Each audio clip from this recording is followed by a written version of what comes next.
જય માતાજી ગાઈસ. અત્યારે હુઈને ઊભો છું.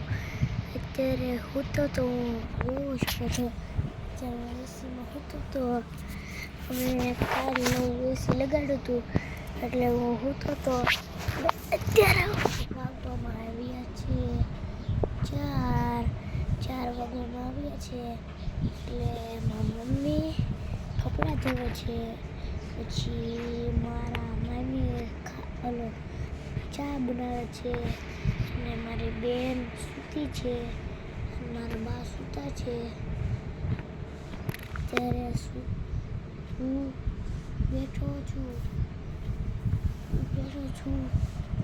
કાલે મારા ઘરે એસી રિપેર કરવા માટે આવ્યા હતા, એટલે મેં તમને બ્લોગ ન કર્યો ને તમને ઉતારે પણ ન ઉતારો.